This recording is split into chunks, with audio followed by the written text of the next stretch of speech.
Welcome to Grit, Real Stories of Recovery. My name is Paul, and I'll be your host. Please note that this podcast is uncensored and may contain material that is not suitable for all audiences.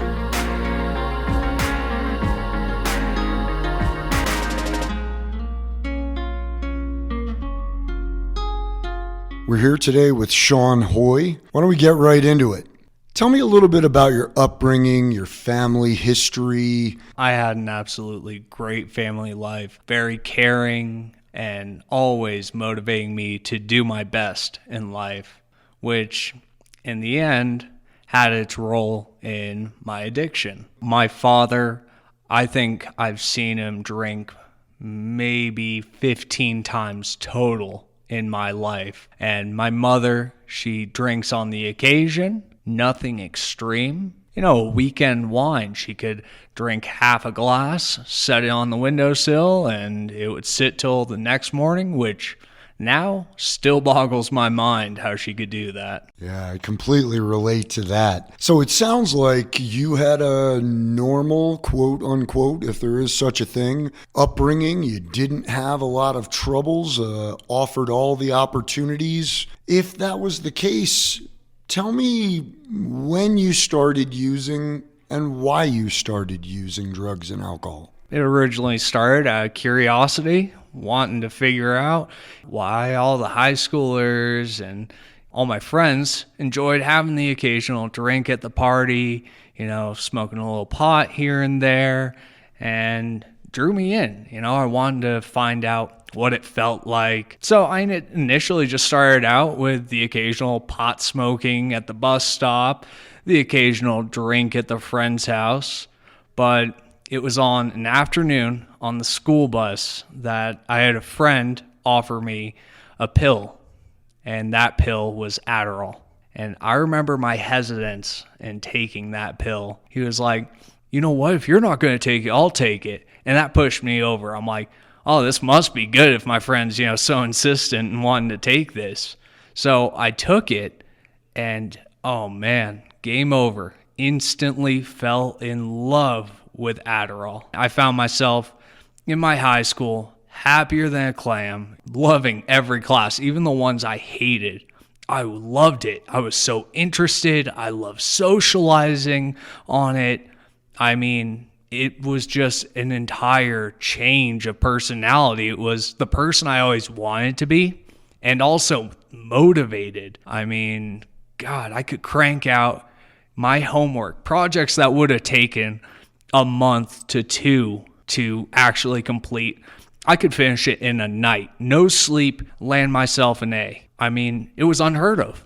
Someone that had to go from studying for weeks on end to, I studied for my midterm AP biology. I studied for that the night before with a Cliff Notes book. This was the only time I studied for it. And I had taken 3 pills of Adderall that I was consistently buying for my friend. Took those, studied one night, boom, A-. I felt like I was a god on this stuff. Nothing was gonna stop me. That was my initial start down the rabbit hole into drugs. And how old were you again? I think I was about 15 at the time. Wow. And so what I hear you saying is you really liked the effect produced by that. You were social, you were interested, you were higher functioning, and you felt that you had found something that was going to benefit you. Absolutely. Like I said, my parents only wanted the best for me, always encouraging me to try harder in school because they knew the potential I had. But I always loved the easy way out of things. I was the kind of person that would find the corners to cut. And if it worked, bet your ass I'm taking the corner, Right. So this was the absolute best corner I could ever cut. So did that continue throughout high school? Yep. All through my sophomore year, my junior year, those 2 years, I was still in semi-control. I found myself buying out my friend's prescription faster and faster, finding myself having more sleepless nights because I was staying up and taking it so frequently. But I had some control at that time. It wasn't until my senior year of high school, my guy graduated. No longer did I have my connect. Being the addict that I was, I decided to use my knowledge and trick a psychologist into prescribing me Adderall. I looked up everything that I needed to say to get the prescription. I used a website to get some assistance, and I got it. Did your parents know anything about this? My parents had no idea about my Adderall usage. They didn't know I was smoking pot. They knew that when I was out, they had to assume I was having the occasional drink. I was a teenager, but I still had my shit together for the most part. So I claimed that I was depressed. Depression runs in my family. So, hey, what better claim to make than depression? I go in and then I claim, I'm depressed because I can't focus in school, right? Right. And with that, I just started playing the role of, I have ADD. I need help with this. I can't do this on my own any longer. Shit, I even claimed that a family member of ours had been diagnosed with ADHD and everything because that's one of the things the doctor was asking. It was like that final checkbox that I needed to check off. Once I hit that checkbox, doctor prescribes me lowest dose of Adderall, and I'm disappointed. Absolutely disappointed. It was like 5 milligrams. And at the time, I was probably up to 90 milligrams a day. So I got that prescription, ate up 3/4 of it that night, and started playing my role. It's starting to work, but I feel like, I'm still struggling, and I got more. So you learned early on how to lie and manipulate to feed your drug habit. Absolutely. Play the role of AP student, trying his best, but just struggling with something, and it was because of depression and ADHD. And Right. oh, yeah. Next thing I know, I'm prescribed the highest dosage. We're talking 2 XRs throughout the day. Those are the extended release. Those were 30 milligrams, and then a 20 milligram in the afternoon of instant release. I might be incorrect. Maybe it was just the 30 XR and then the 20 instant. But, clearly I made it, the 2 XRs and the instant, which... That's what we do, right? Oh, yeah. Instantaneously, I was my own supplier. It was a dream come true. My dosage just kept getting higher and higher. And anyone that has any knowledge about amphetamines knows that you really can't sleep on it. You really can't eat on it. So I started losing weight. I started going psycho, not having any sleep for... I think the longest was 5 days up, and I was in full-blown psychosis. I got in my dad's car one day after, I think it was day 3, and I'm sitting there, and I'm like, oh man, I just heard this song last night. This is a great one. I listened to it a couple of times. And my dad looked at me with the most confused look I've ever seen. It was because the radio was off. And I laughed it off, like, I'm just messing around with you. But it was like, oh shit, that's kind of freaky. I've never had this happen before. Were you having visual hallucinations too, or just auditory hallucinations? Paranoia was one of my stronger, psychosis parts. It seemed like everyone was talking about me in school. I felt like things were happening to me that were targeted towards me, that everyone was out to get me. I just got more and more agitated, aggravated. My parents started taking note of this. Next thing I know, they're telling me, we don't like how you're acting on this drug. I didn't like that. So I thought, what's a good way to relax on all of these amphetamines? Weed, drinking, right?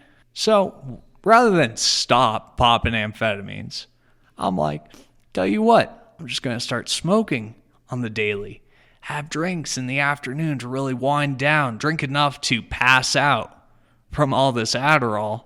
And again, further down the rabbit hole I went. So did this start having an effect on school and friendships, relationships? Oh, absolutely. My friends were very iffy about being around me because they knew I'd become an absolute wild card. School, I was dipping out of all the time because I'd rather go chill in my car, smoke, be away from everyone because of the psychosis side of things. I would walk into class for maybe 5 minutes and then make up an excuse to walk out and not come back. So my grades started sinking drastically.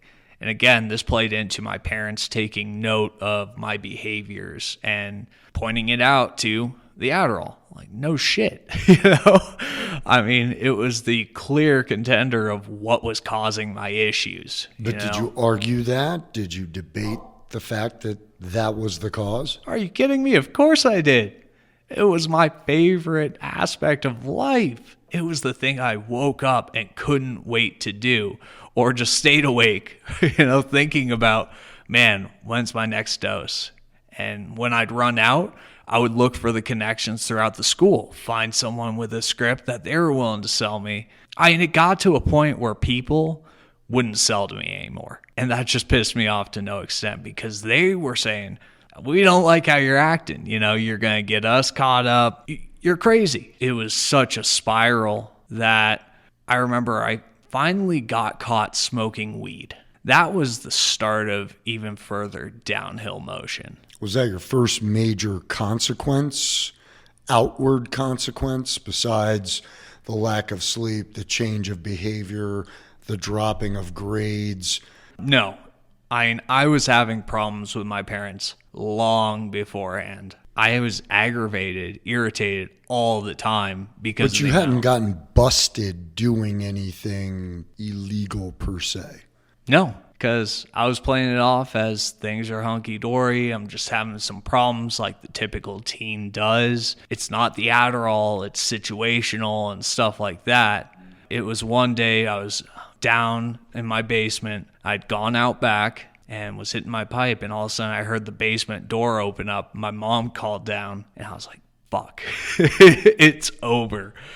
I'm like, I'm trying to figure out how to get inside, play this off. I walk inside. She's like, what were you doing out back? And I said, I was letting the dogs out. Oh, guess what?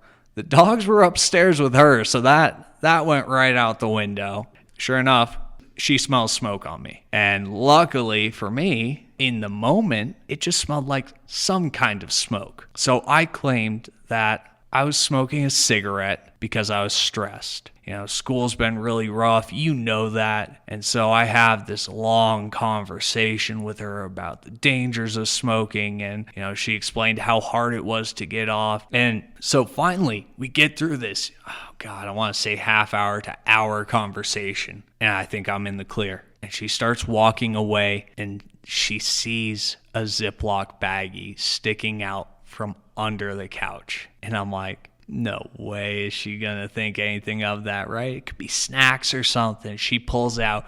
First thing she does, she's smart, opens it up and smells inside and instantaneously breaks down, bawling. My parents never played around with drugs. My dad's an Air Force Academy alumni. My mother is a nurse at the hospital. They've never touched the stuff. And it was just, they were boggled. And she's bawling and couldn't believe her son was using marijuana right under her nose. That was a big kick. Did you try to play that off as that's my problem so that you didn't get busted for the harder stuff? I tried. I made an attempt with it, but... Because that's exactly what I would have done. I would have been like, yeah, this is my chance to say it's the fucking pot so that they don't deal with the Adderall and cut me off of that. Yeah, that's what I was hoping for. And I could drop weed. Yes, I've been smoking it daily, but this is something I could get away from. Just keep stealing bottles of wine from my mom's, stash. And they didn't notice that?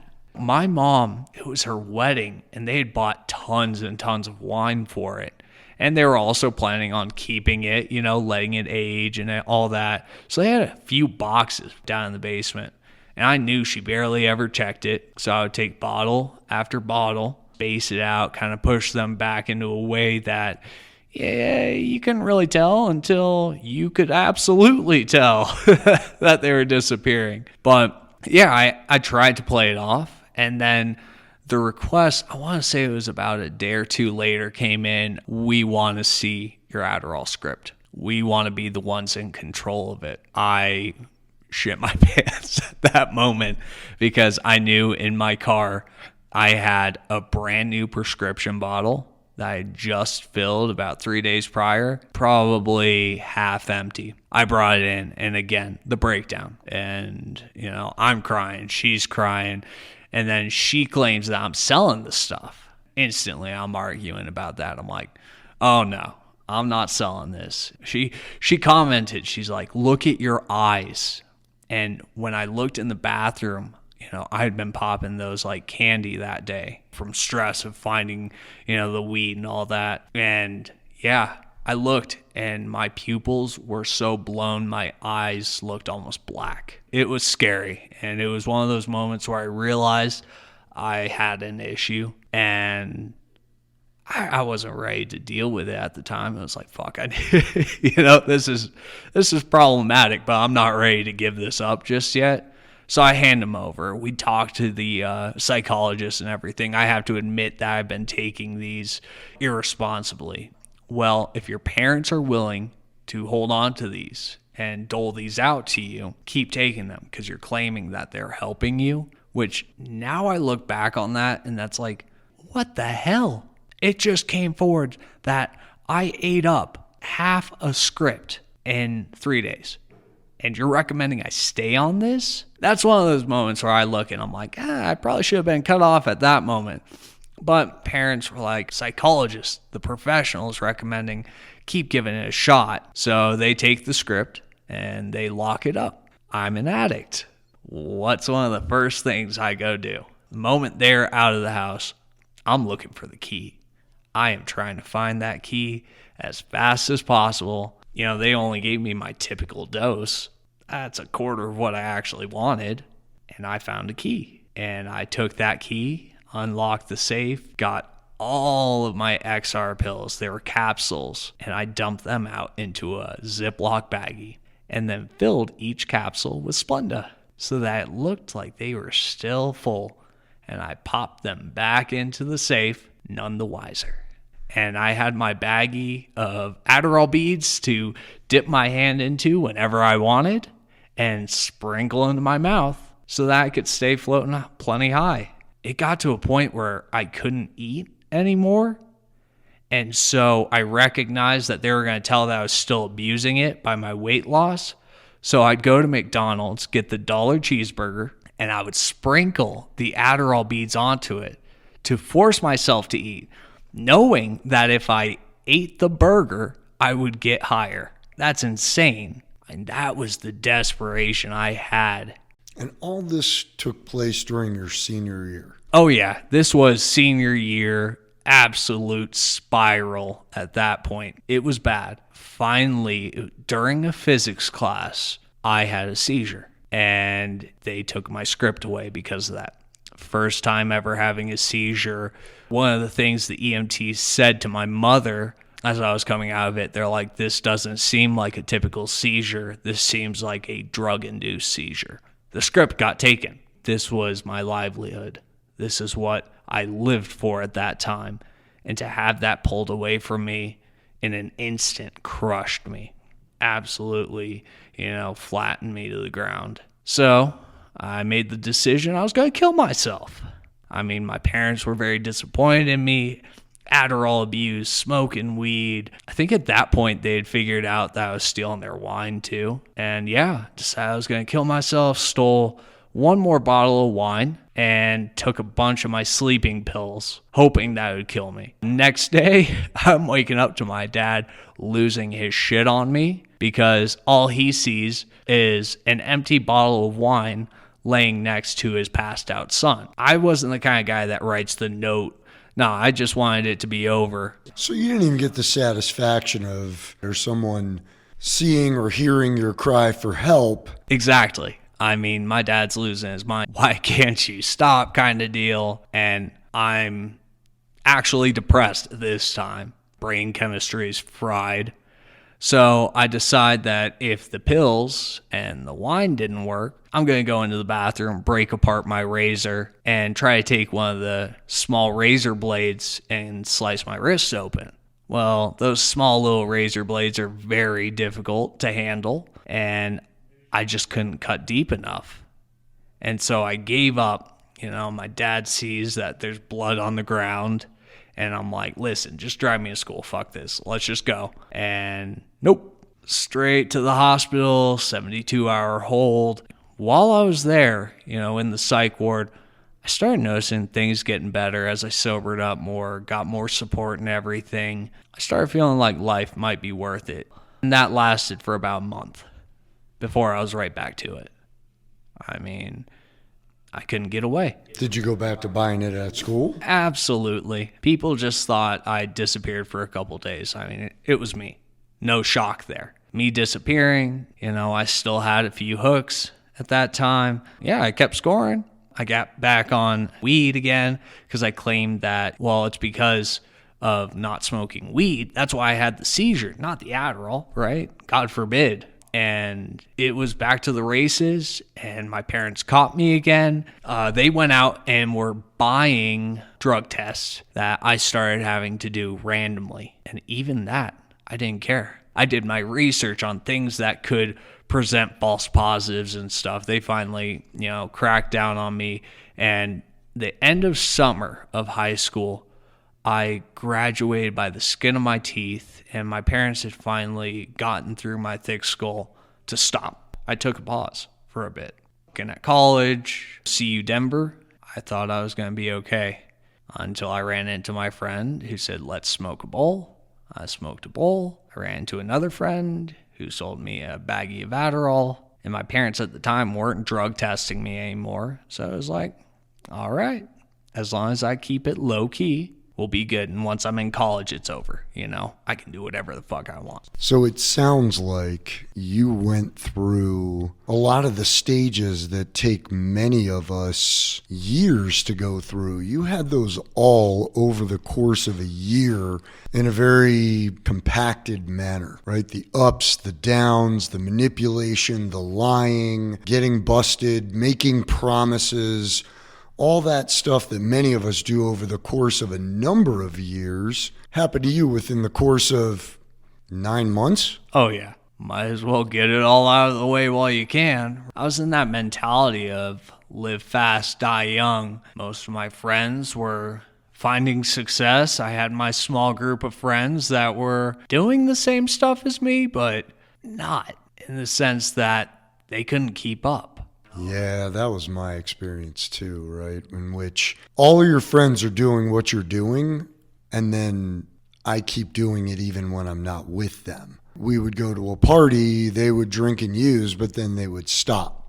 I would go home and continue to drink and use, right? But I kept telling myself, all my friends are doing it, I'm normal, and I just blotted out the fact or refused to look at the fact that I was probably doing it 5 to 10 times more than they were. Most of my friends weren't even messing with Adderall because I think they saw the effect it had on me and were like, God, no, not touching that. And I had kept telling myself, well, it's a prescription, so it can't be like all these other hard drugs. It's meant to help people. It's helping me. So you got into college? By the skin of my teeth. And so did you go live at college or did you live at home and go to college? I got into the dorms. Okay. And so with all this freedom, what happened? We all know what happened. I didn't go to college. In total, I think I hit my first semester classes about half the time. I still had some motivation of wanting to succeed there, but my interest kept dwindling more and more. During this time frame, I start making connections with guys, finding my hooks, to the races yet again. barely pass first semester, absolutely fail second semester because I'm not going to class anymore. Again, buying up everyone's script of Adderall. People are cutting me off. I'm smoking weed on the daily, and I drop out of college. And I remember the look of disappointment on my parents' face. And my dad said, okay, you go get a job right now. You've got 3 months to get out of my house. I don't care if you have a place to go or not. You've got 3 months. I want to see you bringing back applications, proof that you're looking for a job, and you're going to start paying rent here. And I was like, I'm your son. How could you do this to me? It was like their own kind of step in a way. Right. But I went out, I found a job, move out with an old roommate. He smoked daily, just like me. So I would have someone I was selling to fairly regularly living with me. I mean, what better? My income was right there with me. Work my job on the side, get stoned there. No one gave a shit. And what type of job did you have? I was a server at a pho restaurant. And the reason I got hired on was because I dropped off an application. The boss was out at the time. And when they looked at it, they thought I was Asian because of my last name, Sean Hoy. So I went in, and they were super confused initially on, why this white kid was standing there. It was hilarious. I loved the place, though. They were absolutely amazing, welcoming. I fit right in. They were great. They treated me like family, but I didn't treat them that way. I mean, I found myself spiraling very quickly on Adderall. I finally admitted to myself, I have a problem with Adderall. You need to get off this stuff. Got introduced to cocaine. How did that happen? Work. Funny enough, I had a guy at work, and he started giving me free lines while we were on shift, and I started enjoying it. He just said, hey, do you want to try this, or do you want this, or had you ever done it before then? I had tried coke a couple of times in college, but it didn't line up to Adderall, It was like a waste of money. It's more expensive and everything, not the same high. But after coming to terms with my Adderall problem, coke was the next best thing. It gave me a decent amount of energy. I became that person I wanted to be. I could drink more on it. I could work harder on it. And I thought it was a good replacement, healthy replacement for Adderall. That's nuts. That's what addiction does to us, right? It skews the way we think. It skews our decision making. Initially, I was doing it on the weekends. I'd buy an 8-ball, last through a weekend on that, and the 8-ball wasn't enough for the weekend. So I'd buy a 1/4 ounce. And then the weekend spilled over along with my drinking. I started drinking and snorting because I'd get too up there, so I'd need something to mellow me out, so the drink would do that for me. My roommate started not liking the way I was acting, so he dipped out on me. So now I'm holding down an apartment that I definitely couldn't hold over on my own. Lo and behold, my grandfather's inheritance, when I turned 21, came to me. $10,000, perfect timing. Probably the most inopportune time looking back. No one knew. My parents had this idea that I was paying my bills. They saw that I was doing well at my job. They didn't know the problems that loomed. And it just went downhill real fast. That 10 G's was gone. I will never forget when I swiped my card to pull money out and it said insufficient funds. That was one of the scarier moments in my life because no longer had a free ride. I was damn near at 8-ball a day and I was drinking at least 2 pints a day. And it was bad. It was really bad. And when the money ran out, the problem didn't. It was still there. I still had the same desires to be using the same amount. And every drop of cash I had was going towards it. So did you stop paying rent? Who needs rent when you have cocaine and alcohol? Numb yourself up, I found a roommate looking for some salvation, and he gave me that first check. And what did I do? I cashed that and went to my dealer's house right away. And sure enough, we get evicted. Never thought I would get evicted from a house. I tried to play it off. I went into their office and spent an hour and a half with them searching through the money orders, claiming that I had dropped off my money order and that it must have gotten lost. I went so far as to call Western Union and claim that, oh, I had gotten this money order and, I just need some kind of transaction receipt, hoping that somehow someone had withdrawn that exact amount on a money order that day. If I had spent even close to half that time at my job trying to earn that money, I would have had it, no problem. But it would have gotten in the way. I was blinded by my addiction. So it didn't occur to you, maybe I should quit now? No. I start drinking and using heavier and heavier rather than look for solution. Right. And the night before this whole ordeal happened, I am talking with my friends. We've been drinking, doing blow, and I'm like, man, I'm too smooth. I've never gotten in trouble with the cops or anything. I'm never going to have any legal problems. I'm going to keep my nose clean. Famous last words, right? Absolutely. Next day on the job as a delivery driver, I went to go pick up from my dealer, and I get pulled over, thinking it's a typical traffic stop. And next thing I know, they're asking me to get out of the car. And I knew things were not looking too good at that point. Being a typical traffic stop, I hadn't done anything with my drugs. They were in my little change compartment, and they asked me to step out of the car, step out, and they asked to search it. Fuck you. That's what ran through my mind. I'm like, no, get a search warrant. I'm not letting you search my car. I know my rights. And they said, that's okay. We got a team of drug dogs right behind us.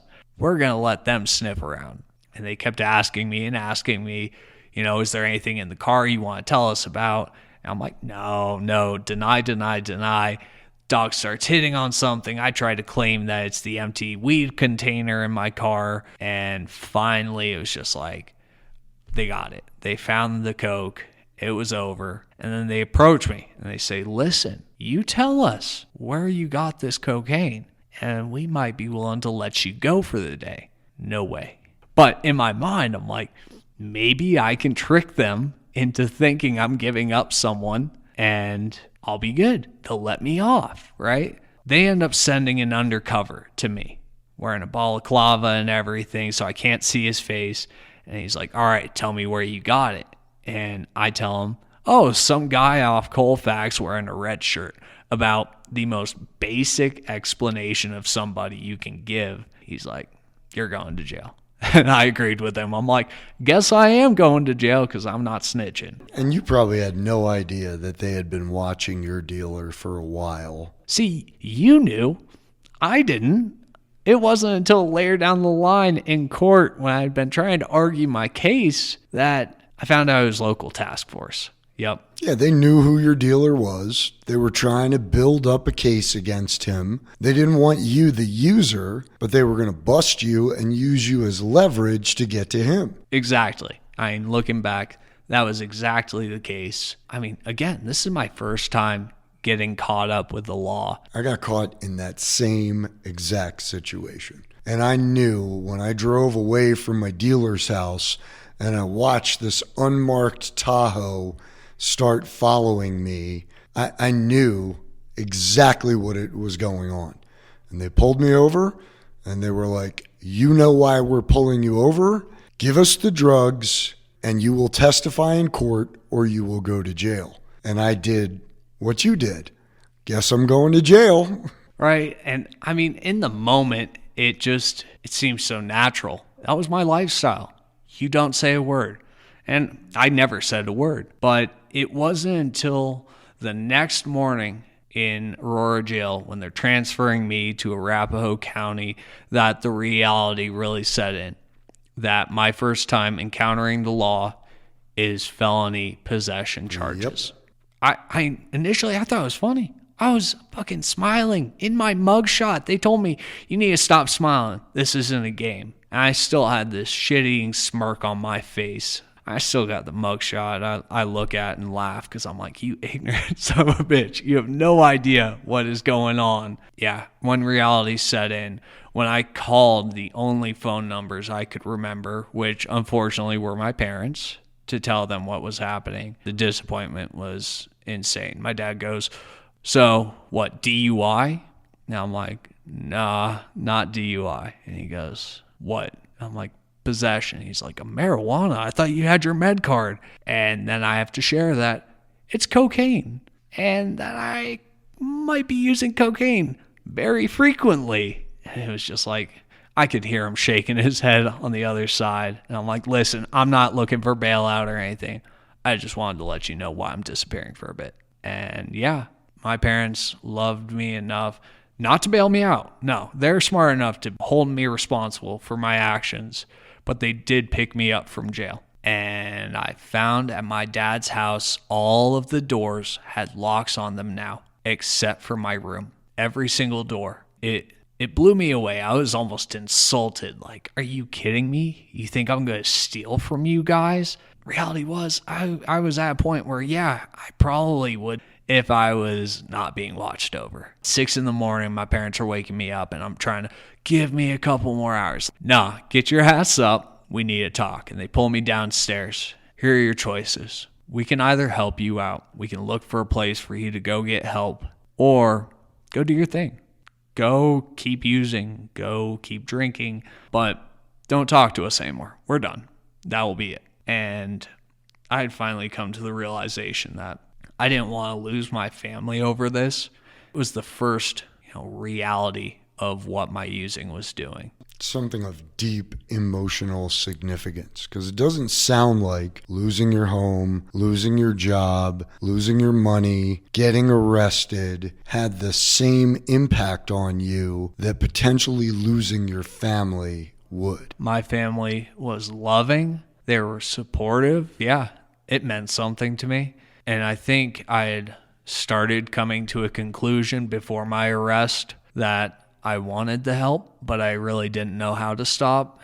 And not knowing how to stop, I didn't care at the same time, because it was like, I don't know how to stop, so I might as well keep doing this. It's what I know. So my parents assisted me in finding a place to go. And where was that? Salvation Army ARC, back when they were open. So you didn't get to go to some country club rehab? No. Initially, one of the things they talked to me about was finding a place that could immediately take me in, an insurance place that would cost an arm and a leg for a couple weeks there until a place could actually get me in for long term. Or we made the deal, if you can attend a 12-step meeting every day, once a day, bring back proof that you attended it, we'll let you stay there until, I think it was like 2 weeks until I could get into Salvation Army. We can let you stay. But if you fuck up, we're going to send you there. And my parents had gone through enough that I didn't want to put them through any more, because they were trying to help me get right, that I followed through. I actually started hitting 12-step meetings. Yeah, next thing I know, I'm checking into the ARC for 6 months. Yeah. Lord have mercy. That was... And what was that like? Oh, it was like 11 months, because I couldn't get through a 6-month program without fucking up. I mean, I went in there, I was coming towards the end of being 21 at the time, and I still thought I was hot shit.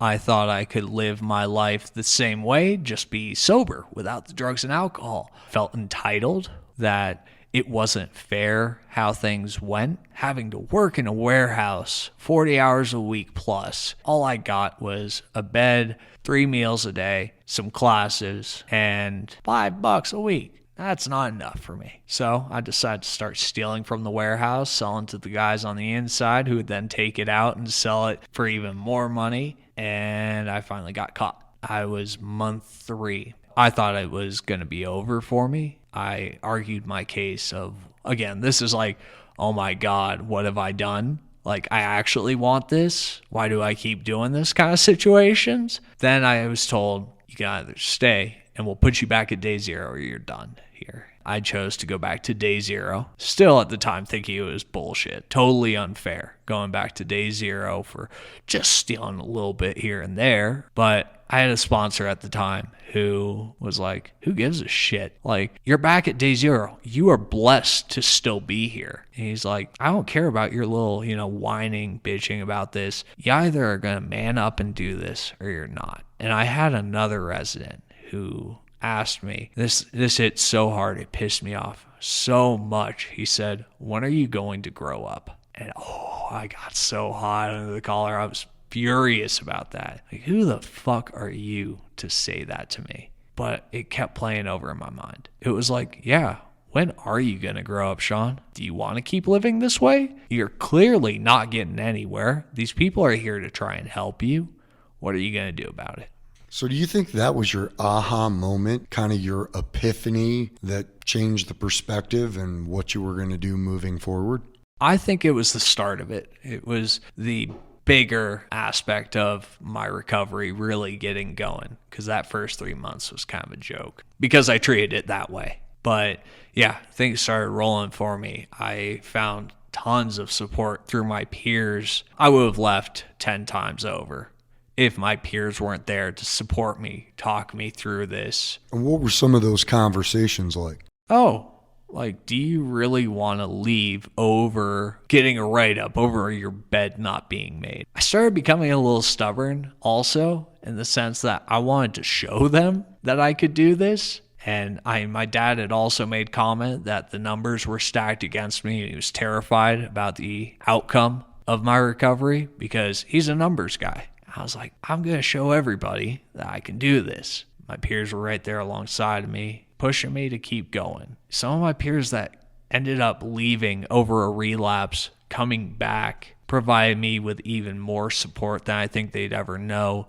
because they told me about the things that caused them to relapse. I didn't want to follow in that path. I think the one that really got to me was a guy that I looked up to. I thought he had a very solid recovery. He left and he came back and he told me I just didn't have the structure after leaving to stay sober. I didn't know how to live outside of a bubble of recovery. And thank God I had a couple of my friends come to Step Denver. They're telling me, you got to come to Step. This place is amazing. It's going to really help you stay on the path. I was like, no, I'm going to try the re-entry program at Salvation Army. It just wasn't working for me. The way it was structured made it very difficult to find a job. So finally I broke down. I was like, all right, I'll come to Step. You guys said, all right, we'll give you a chance. Let's give this a shot. And that's where things really started for me. I had a good base for my recovery, but it was here that I learned how to live in recovery. So what were some of the things that you did, not really having to do with Step, but just that you found in a peer recovery program that worked for you to head you down that path to long-term sobriety? Again, it's the support. Walking in here day one, I could tell it was night and day when it came to the attitude of the guys. There were guys that really cared, and it was the community I wanted to surround myself with, which drove me to really build that up while I was in here. I keep in contact with my friends from recovery, from the program to this day, that a couple of them were in my wedding. I never thought, I would have people from recovery in my wedding, but that's how close we got. Guys that I could trust taught me how to be responsible with my money. I got to build credit. I was blown away when I was told you're trusted with a $500 credit line. I was like, really? If you knew my past, But I was taught, I learned how to do that responsibly. I was guided in a fashion that I wanted to see myself succeed and not just stay stagnant. So did you stay engaged with the 12-step program? Did you have a sponsor, work the steps? During that period, yes, I was attending 12-step meetings. I was working with a sponsor. I worked through my second 12 steps with him. It was a new sponsor. And yeah, I was still attending all my meetings and everything. During the program, I was However, after Oxford House, I did reel back on that. I landed a job here at Step. Now, mind you, Step is not my recovery. I want to make that very clear. My job is not my recovery, but I deal with recovery as a recovery support manager, where 8-10 hours a day, 5 days a week, I'm talking nothing but recovery. I'm talking nothing but coping skills, being of peer support, looking for solutions. And a 12-step meeting after all that discussion, it would have been too much, in my opinion. I still needed a balance of spending time with my wife, my family, some self-care time of being down. However, with things progressing in a different fashion, that will no longer be part of my daily job routine of talking recovery, which means I need to find that recovery once again. And that's where, it's again, those 12-step meetings where I know I will be welcomed back in, where I know I can find another sponsor. Yeah, I need to get back involved. Do you look at the disease of addiction as a chronic illness?